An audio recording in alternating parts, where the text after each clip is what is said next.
My name is Ed Bean, and I am the CEO and administrator of Lighthouse Youth Center, a group home for boys.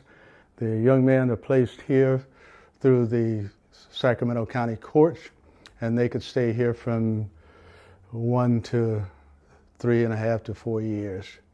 And this is their home, and they go to school, they get an education, they can get jobs, and this has been my passion over the last 25 years, something I really enjoy. And it's how I got involved with a young man named Velvet James Malone.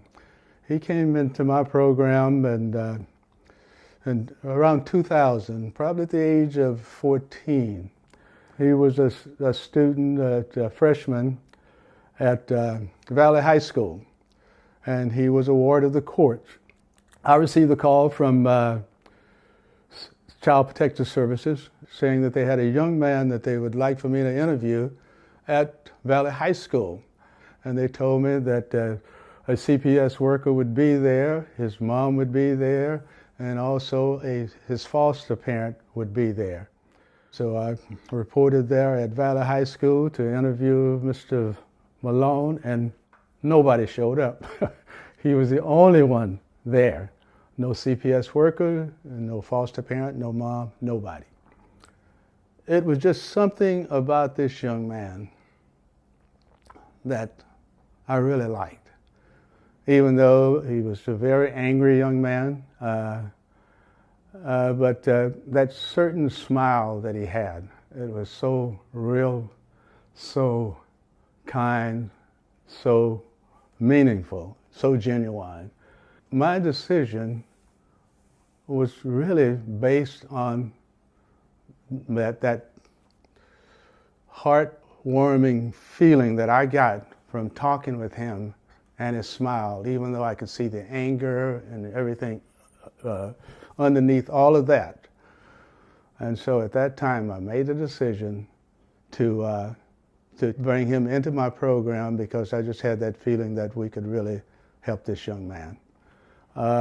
At times you could say he could be very aggressive and sometimes violent, punching holes in walls, but I was able to understand after being in this business for a number of years. I've seen young men like Velvet before, and I had staff who actually was getting to the point where they was wondering, why did you bring him here? This young man is not going to work out, but I just felt deep within that we could really help this young man, because I looked at his problem after interviewing him and stuff.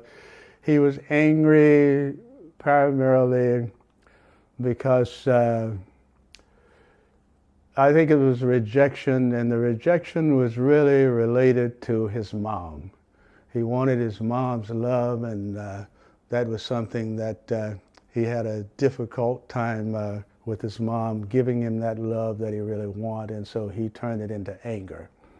And with that aggressive behavior, I decided that it was something we had to do to get him involved in something where he could express this aggression. And so at that time, I decided that boxing would be the place for him.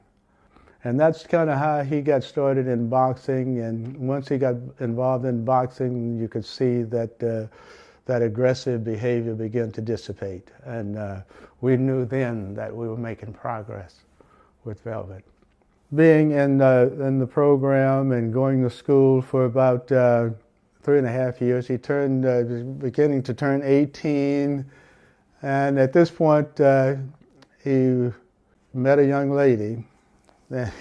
And I guess you could say he fell in love, because even with all of our insisting, he decided, and he only had a few credits to go to get his high school diploma, but when it was very sad, but he decided he wanted to leave the program before he received his high school diploma, something that I tried hard to talk him out of, but the young lady that he was dealing with had more of a pull on him than I did.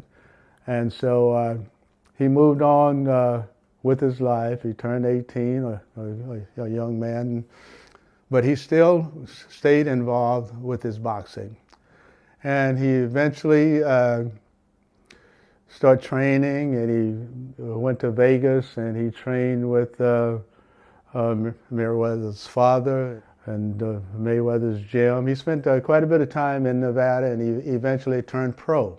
He's had a number of fights in Vegas. He's fought in Southern California, here in Sacramento. He has never fought the fight that he could fight if he believed in himself. And I think the major problem with Velvet is that I have more confidence in himself and his ability than he does. He should have won every fight that he had. But he still has this dream of being a successful fighter, and I have been there to support him all along, and he's at the point now where he would like to get back in the fight game and do it all over again. He certainly has the ability to be one of the best.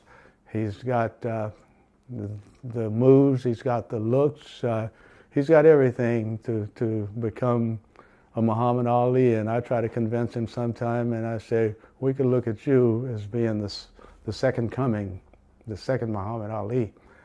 And hoping that this would be an inspiration for him to really get out there and get in that ring the night of the fight and give it his best shot. So his dream to may one day become a champion, and so it's my hope that this will happen, and I will certainly be there to support him. And if this is what he really wants to do and really want to put his heart and soul in it, I will be there with him. I know he can do it. It's just a matter of him knowing that he can do it. Velvet's biggest obstacle now is just himself, because the ability is there, and he's willing to work hard. Over the years, even up to today, that Velvet has looked at me as a father figure. And this developed while he was in the group home here, as well as when he left the group home. Even today, I see a real great future for him. He's got great potential. It's just a matter of putting these potentials into action. I feel real good about this young man, and I think he's got his head really on straight, and it's just a matter of moving on from here. And he's probably about 31 years old now, so he's got to make it happen now. It's now or never.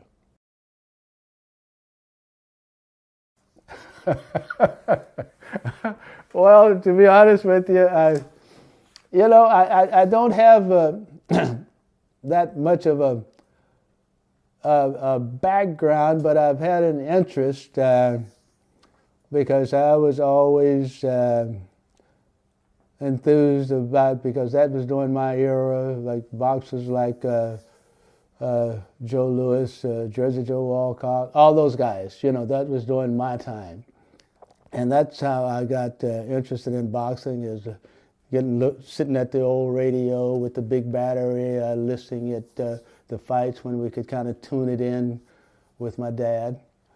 And but I've never had any boxing experience myself, but it's something that I've always had an interest in. And I also had the opportunity of walking the streets with Muhammad Ali. I went to Southern University. That's a school in Baton Rouge, Louisiana. And during his Golden Glove days, Muhammad Ali, he would come to Southern University, and he would stay in the guest home there at Southern. And the young man who was in charge of the guest home would call me over to show people around the campus. And I had a chance twice to walk the street, just Muhammad Ali, and I was always impressed with Ali. He was a great guy. He was nothing like that Howard Cosell, the guy that you saw that was just show. He was a very mild-mannered, meek, pleasant young man to be around. And he and his brother, I remember, I never forget, he came there to Southern on one of those trips, and his I guess he's probably a Golden Glove at that time, his first real fight, first money. And he came in with this pink, beautiful Cadillac. And he had a brother with him. I kind of forget his brother's name, but I think it was Rudolph, Randolph, something like that. He had a brother that was always there with him as well. To have that first big win. He had some losses that could have been winners, but it was never in the W column. So, but if he ever got that first win with Velvet, I think that would just catapult him into greatness, that first win. If he could ever get that first win where he's standing in that ring and can hold up his hand as the winner, either a knockout or whatever, I think that would be what he needs to move him forward. And he needs to do that as soon as possible if he's going to stay in this fighting game. But it probably wouldn't mean more to me than it would to him, because I followed him around from Vegas to Los Angeles. We've been together. And the fight game, just the crowd itself, it's just a different experience. It's a great experience just to be around these type of people. I would say, and I spent a lot of money on him. I've invested a lot of money in him, okay? More money than my wife feels like I should have invested, okay? So it would mean that I'm not looking for any return back monetarily.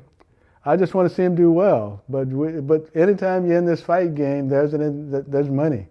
There's investment that you make in it. And I have invested quite a bit in Velvet's boxing career, and I would like to see him somehow reap some benefit from it. I'm not looking for anything from it. I just want to see him do well. And he's got to be willing to give it his all. Train hard, work hard, and be better than the guy that's across the ring from you. Every time you say this, I start laughing. Velvet James, I don't know if he thinks he's the boxer this time, but I think he'd have to classify himself right now as a wannabe. But he could be. But he'd almost have to classify himself as a wannabe boxer. Because until he lived up to his potential, he's just another guy out there jumping and bouncing around in the ring. Okay? He's got to identify himself as a winner. If you don't believe in yourself, who else should believe in you if you don't believe in yourself? But if he keeps stepping in the ring, losing, he's got to tell himself, it's over. It's over. He's got the body. He's got everything but the day of the fight. He's got to tell himself that. I am going to, when I walk in that ring, I'm not going to worry about the crowd. I'm not going to worry about nothing but that guy across the ring from me. That's who I'm concerned about. I don't see nobody else in this building. I don't see nothing but that guy who's trying to tear my head off. But I'm going to get him before he gets me. And I'm going to get him as soon as I can get him. And I guarantee you, if he gave it the best that he's got, he would never be a loser. He would always be a winner. His greatest obstacle, again, is himself. Doubt. That's his biggest weakness. Doubt. And that doubt is in himself.